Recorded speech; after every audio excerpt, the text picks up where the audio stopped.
আসসালামু আলাইকুম, আদাব, আন্তরিক শুভেচ্ছা ও অভিনন্দন। প্রিয় শিক্ষার্থীরা, আশা করি আপনারা সবাই ভালো আছেন। ভিডিওর থাম্বনেল এবং টাইটেল দেখে বুঝে গিয়েছেন আজকে আমরা দিনাজপুর বোর্ডের 4 নং সৃজনশীল, যেটা আমাদের ফিজিক্স চ্যাপ্টার 3 থেকে এসেছে, অর্থাৎ বল অধ্যায় থেকে এসেছে, সেই সৃজনশীলটির গ এবং ঘ নং প্রশ্ন সমাধান করব। প্রথমে গ নং প্রশ্ন সমাধান করা যাক। গ নং প্রশ্নে বলা হয়েছে, এই বস্তুটি সি বিন্দুতে পৌঁছানোর সময় নির্ণয় করো। অর্থাৎ এখানে একটি এ বস্তু দেওয়া আছে, M1 এ বস্তু। M1 এ বস্তুটি সি বিন্দুতে পৌঁছানোর সময় নির্ণয় করো। এ বস্তুটি সি বিন্দুতে পৌঁছানোর সময় আমাদেরকে নির্ণয় করতে বলেছে। বস্তুটির বেগ 10 মিটার পার সেকেন্ড এবং অপরদিকে বি একটি বস্তু আছে, তার বেগ হচ্ছে 20 মিটার পার সেকেন্ড। সি বিন্দুতে দুটি বস্তুর মধ্যে স্থিতিস্থাপক সংঘর্ষে বস্তুদ্বয় ক্ষতিগ্রস্ত হয়। অর্থাৎ M1 বস্তু এবং M2 বস্তু, তাদের মধ্যে সি বিন্দুতে একটি সংঘর্ষ হয়। এখন আমাদেরকে সি বিন্দুতে পৌঁছানোর সময় অর্থাৎ সংঘর্ষের সময়টা নির্ণয় করতে বলেছে। আগে বরাবরের মতো লিখি, দেওয়া আছে বা উদ্দীপক হতে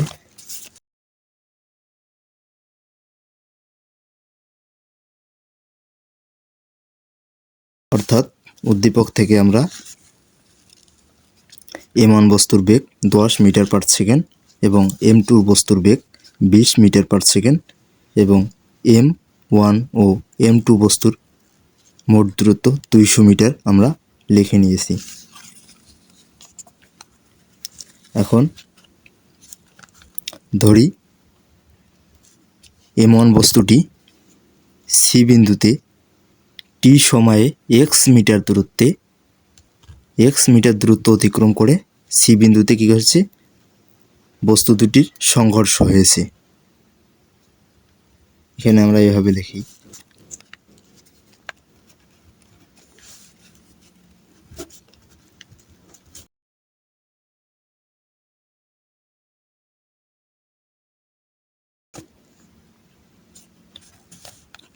অর্থাৎ আমরা ধরে নিলাম M1 বস্তু,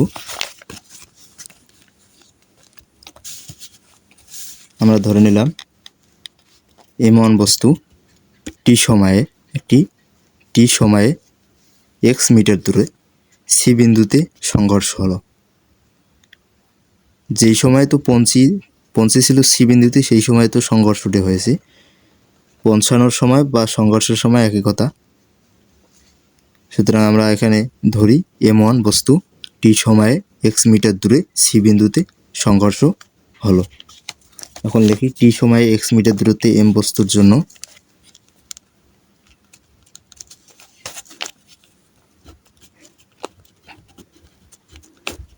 সময়ে x মিটার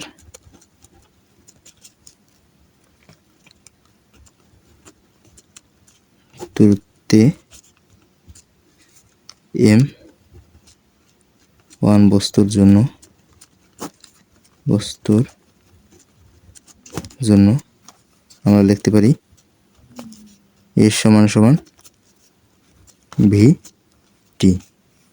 টি আমাদের বের করতে হবে এবং এস তো আমাদের দেওয়া আছে, আমরা ধরে নিছি এখানে এস ইকুয়াল ধরে নিছি আমরা এক্স মিটার ইকুয়াল ভি হচ্ছে 10 metre per second, V1 equal হচ্ছে 10 মিটার পার সেকেন্ড। এখানে 10 বসিয়ে দিই, 10 টি এখানে দিই, এটা 1 নং সমীকরণ। এবং পরবর্তীতে আবার লিখি, টি সময়ে x মিটার দূরে বা দূরত্বে M2 বস্তুর জন্য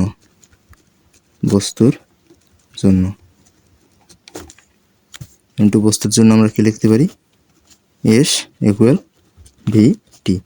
তারা তো সমভাগে চলছিল, এই জন্য S ইকুয়াল ভি টি। এখানে দূরত্ব, প্রথম M1 বস্তুটি এটুক দূরত্ব অতিক্রম করেছিল x এবং M2 বস্তু যে দূরত্ব অতিক্রম করবে সেটা হবে 200 - x। সুতরাং এখানে 200 minus x equal V.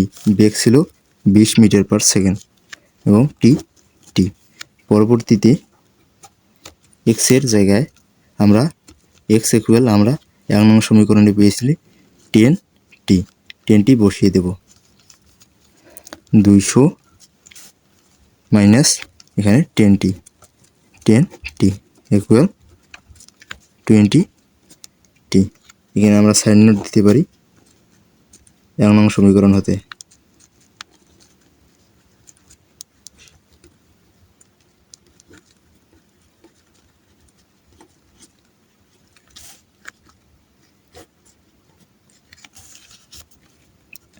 Calculation করলে পাই এখানে আছে মাইনাস 10t মাইনাস ইকুয়ালের বাম পাশে, ইকুয়ালের ডান পাশে গেলে হবে প্লাস 10t অর্থাৎ 20t প্লাস 10t অর্থাৎ 30t। 200 equal 30t, 200 equal 30t। এবং তাদেরকে যদি 30t যদি এদিকে লিখি এবং 200 যদি ওদিকে লিখি, এখানে হবে 30 ইন্টু টি ইকুয়াল 200, আর 30-এর সাথে টি গুণ অবস্থায় আছে। এখানে ইকুয়ালের যদি এক পাশে গুণ অবস্থায় থাকে অপর পাশে হবে ভাগ অবস্থা, অর্থাৎ এখানে টি ইকুয়াল হচ্ছে 200 ডিভাইডেড বাই 30। 200-কে 30 দ্বারা ভাগ করলে আমরা পাবো টি ইকুয়াল 6.667 সেকেন্ড, যেহেতু সময় নির্ণয় করতে সেকেন্ড। সুতরাং আমাদের কাঙ্ক্ষিত অ্যান্সার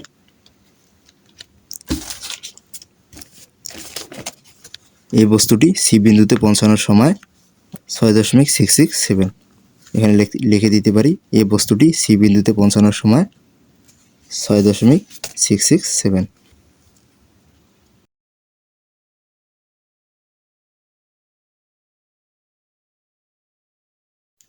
প্রিয় শিক্ষার্থীরা, চলো এখন আমরা ঘ নং প্রশ্ন সমাধান করব। ঘ নং প্রশ্নে বলা হয়েছে সংঘর্ষের পর কোন বস্তুটি অধিক ক্ষতিগ্রস্ত হবে, গাণিতিকভাবে বিশ্লেষণ করো। অর্থাৎ M1 বস্তু এবং A2 বস্তুর মধ্যে M1 বস্তু এবং M2 বস্তুর মধ্যে যে সংঘর্ষটি হবে সেই সংঘর্ষে M1 বস্তু বা U2 বস্তুর মধ্যে কে বেশি ক্ষতিগ্রস্ত হবে সেটি আমাদেরকে নির্ণয় করতে বলেছে। এখন যেহেতু সি বিন্দুর মধ্যে এরা স্থিতিস্থাপক সংঘর্ষ হবে, এদের বস্তুদ্বয়ের স্থিতিস্থাপক সংঘর্ষ হবে। সুতরাং স্থিতিস্থাপক সংঘর্ষ মানে আপনারা জানেন সংঘর্ষের পূর্বের মোট গতিশক্তি এবং সংঘর্ষের পরের মোট গতিশক্তি সমান থাকে। যদি সংঘর্ষের পূর্বের মোট গতিশক্তি এবং সংঘর্ষের পরের মোট গতিশক্তি সমান থাকে, সেহেতু সংঘর্ষের পূর্বের বেগ দেওয়া থাকলে সংঘর্ষের পরের বেগ নির্ণয় করা যায়। আমরা প্রথমে সংঘর্ষের বেগ তো দেওয়াই আছে, আমরা আগে উদ্দীপকটি পড়েছিলাম। সংঘর্ষের পরের প্রথম বস্তু এবং দ্বিতীয় বস্তুর বেগ নির্ণয় করব এবং বেগ নির্ণয় করে তাদের বেগের পরিবর্তন নির্ণয় করব। যার বেগের পরিবর্তন বেশি হবে সেই বস্তুর ক্ষতিগ্রস্ত বেশি হবে। অর্থাৎ যে বস্তুর বেগের পরিবর্তন অর্থাৎ এদিকে এসেছিল ছিটকে জুড়ে গিয়েছে, এজন্য এর বেগের পরিবর্তনটা একটু বেশি, এজন্য এ বেশি ক্ষতিগ্রস্ত হয়েছে।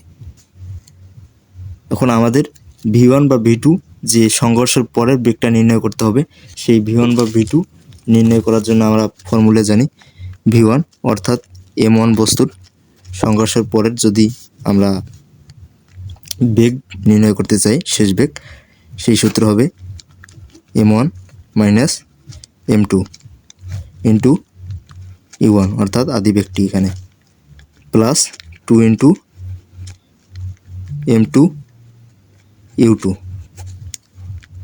Divided by M1 plus M2। ঠিক একইভাবে M2-র মানও নির্ণয় করতে হয়। এখানে M হচ্ছে ভর এম ভর, ইউ হচ্ছে আদিবেগ, এম ভর, এম তো ভর। সুতরাং আমাদের এই গাণিতিক সমস্যাটি সমাধান করতে আমাদের প্রয়োজন হচ্ছে আদিবেগ আর ভর। বরাবরের মতো উদ্দীপক থেকে আদিবেগ এবং ভর আমরা তুলে নিই। আমরা উদ্দীপক থেকে বরাবরের মতো তুলে নিলাম ভর M1 বস্তুর ভর 20 কেজি। ভরকে এম দ্বারা প্রকাশ করা হয়, এম ইকুয়াল 20 কেজি, ভরের একক কেজি। এবং M2 বস্তুর ভর 30 কেজি। 30 কেজি। M1 বস্তুর আদিবেগ 10 মিটার পার সেকেন্ড এবং M2 বস্তু আদিবেগ হচ্ছে 20 মিটার পার সেকেন্ড। এখানে 20 মিটার পার সেকেন্ডের সামনে মাইনাস চিহ্ন দেওয়া হয়েছে। কেন মাইনাস চিহ্ন দেওয়া হয়েছে? এখানে দিক বোঝার জন্য। এটি ডান দিকে যাচ্ছে, M1 বস্তু ডান দিকে যাচ্ছে এবং M2 বস্তু বাম দিকে আসতেছে। এগুলো যেহেতু ভেক্টর রাশি, সেহেতু আমরা এখানে মাইনাস দিক নির্দেশ করেছি। আমার প্রশ্ন হচ্ছে গ নং প্রশ্নে যে নির্দেশ করিনি, গ নং প্রশ্নে আমাদের নির্দেশ না করলে হবে, কারণ ওটা আমাদের সাধারণ বেগ নির্ণয় করেছি। এখানে সাধারণ বেগ নয়, এখানে এটি মান বোঝায় যে পরবর্তী যে শেষ বেগটি দেখাবো, আমরা শেষ বেগটি যে নির্ণয় করব M1 বস্তুর জন্য বা M2 বস্তুর জন্য, সেগুলো কোন দিকে যাবে আমরা এই মাইনাস চিহ্ন বা প্লাস চিহ্ন দ্বারা বুঝবো। যদি প্লাস চিহ্ন পাই সেই ক্ষেত্রে বস্তুটি ডান দিকে চলবে এবং যদি মাইনাস চিহ্ন পাই সেক্ষেত্রে বস্তুটি বাম দিকে চলবে। এখন আমরা লিখি, আমরা জানি M1 বা সংঘর্ষের পর আমরা জানি M1, আমরা জানি V1 অর্থাৎ শেষ বেগ, প্রথম বস্তুর শেষ বেগ। হ্যাঁ, আমরা জানি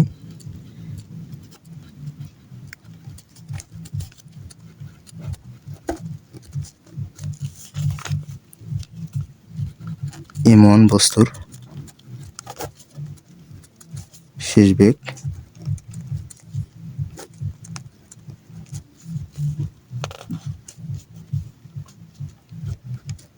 V1 equal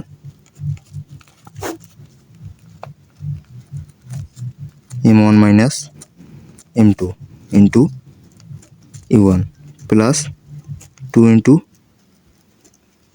M2 U2 divided by M1 plus M2। এখানে যদি মান বসিয়ে দিই,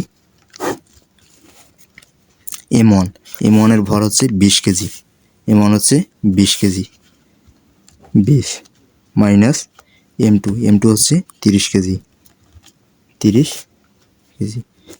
এখানে ব্র্যাকেট U1 হচ্ছে 10 মিটার পার সেকেন্ড প্লাস অবস্থায় ইন্টু 10 মিটার পার সেকেন্ড। এখানে প্লাস প্লাস 2 গুণ অবস্থায় আছে M2-র সাথে, অর্থাৎ ভর M2 30 কেজি, 30 কেজি। এবং U2 হচ্ছে minus 20 metre per second, minus 20 metre per second. M1 plus M1 হচ্ছে 20 কেজি এবং M2 হচ্ছে 30 কেজি। যদি ক্যালকুলেশন করি আমরা পাবো,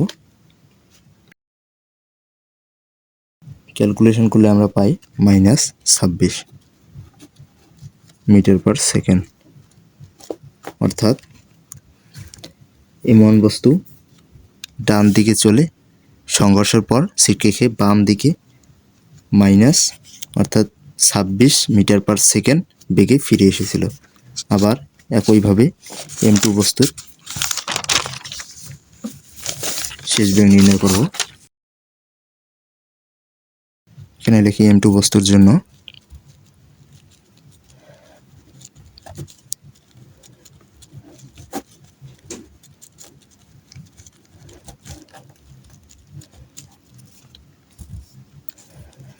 আমরা জানি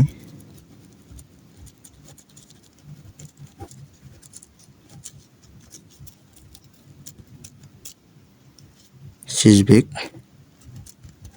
V2 equal M2 minus M1 into U2 plus 2 into M1 U1 নিচে M1 plus m2 আগেরটায় অর্থাৎ v1 যখন m1 বস্তুর শেষ বেগ নির্ণয় করতে চেয়েছিলাম বা শেষ বেগ নির্ণয় করেছিলাম, তখন আমরা এখানে m1 মাইনাস m2 বসিয়েছি, এখানে m2 মাইনাস m1 বসিয়েছি এবং m2 সম্পূর্ণ বিপরীত যেটা সূত্রের, এটি মাত্র ঘুরিয়ে দেওয়া হয়েছে, যে আপনারা সবাই জানেন, এজন্য বললাম না। পরবর্তীতে মান ক্যালকুলেশন করলে মান বসালে পাই m2 হচ্ছে 30 কেজি, এখানে 30 মাইনাস m1 হচ্ছে 20 কেজি, 20 ইন্টু u2 হচ্ছে অর্থাৎ m2 বস্তুর আদিবেগ হচ্ছে minus 20 metre per second, 20 metre per second এবং প্লাস 2 ইন্টু m1 হচ্ছে 20 কেজি ইন্টু u1 হচ্ছে 10 মিটার পার সেকেন্ড, m1 হচ্ছে 20 কেজি প্লাস m2 হচ্ছে 30 কেজি। পরবর্তী লাইনে আমরা ক্যালকুলেশন করলে পাবো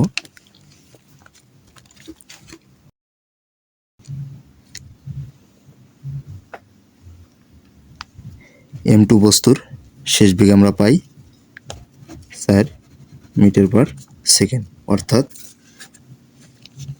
m2 বস্তু বাম দিকে আসতেছিল 20 মিটার পার সেকেন্ড বেগে এবং সংঘর্ষের পর ডান দিকে চলে গিয়েছিল 4 মিটার পার সেকেন্ড বেগে। আমরা লিখি বেগের পরিবর্তন, অর্থাৎ এখানে m1 বস্তুর বেগের পরিবর্তন, m1 বস্তুর বেগের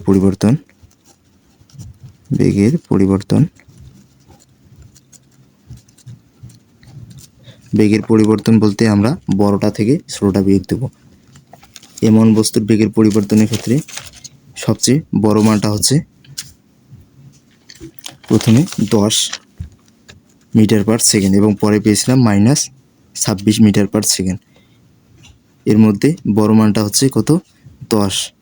আপনারা সবাই জানেন মাইনাস 10 বড় না শুধুমাত্র 10 বড়, বা এভাবে চিন্তা করেন, এখানে 10 বড় না মাইনাস 100 বড়। যদি কোনো একটি বস্তু হয় মাইনাস 100, অর্থাৎ এই বস্তুটি এত ক্ষুদ্র যা হিসাব কল্পনার বাইরে এবং এটি বড়, সুতরাং সংখ্যা দেখে নয়, এখানে বড় এবং ছোট পরিবর্তন, অর্থাৎ বড়টা বেশিটা থেকে কমটা মাইনাস হবে। সুতরাং এখানে আমাদের বড়টা হচ্ছে 10 এবং ছোট মান হচ্ছে মাইনাস 26। যেহেতু এটা বেগ মান না, এটা দিক বোঝাচ্ছে, কিন্তু বড়টা থেকে ছোটটা মাইনাস দিতে হয় আমাদের পরিবর্তনের ক্ষেত্রে। সুতরাং m1 বস্তুর বেগের পরিবর্তন হচ্ছে v1 ইকুয়াল 10 মাইনাস, এখানে আছে minus 26 metre per second. Calculation করলে আমরা পাই 10, এটা গেল মাইনাস, মাইনাসে হচ্ছে প্লাস 10 প্লাস 26 হচ্ছে 10 প্লাস 26 হচ্ছে 36 metre per second, 36 metre per second. এবং একইভাবে m2 বস্তুর বেগের পরিবর্তন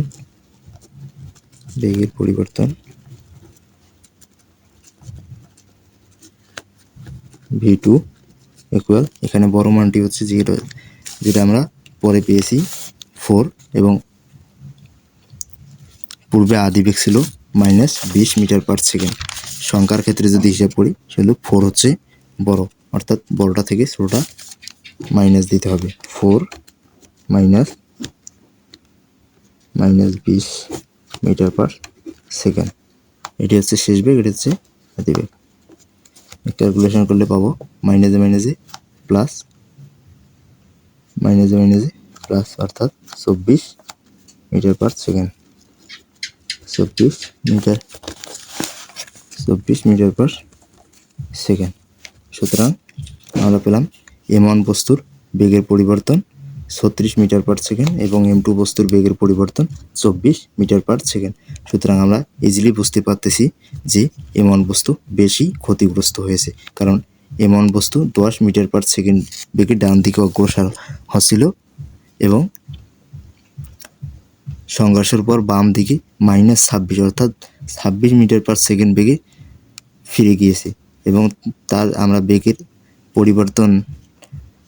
পরিবর্তন নির্ণয় করে পেয়েছি 26 মিটার পার সেকেন্ড এবং M2 বস্তুর বেগের পরিবর্তন 24 মিটার পার সেকেন্ড। এখানে 36 মিটার পার সেকেন্ড, এখানে 24 মিটার পার সেকেন্ড, অর্থাৎ যার বেগের পরিবর্তন বেশি অর্থাৎ M1 বস্তুর বেগের পরিবর্তন হচ্ছে বেশি, অর্থাৎ তাই M1 বস্তু বেশি ক্ষতিগ্রস্ত। এখানে আমরা লিখে দেব M1 বস্তু অধিক ক্ষতিগ্রস্ত হবে।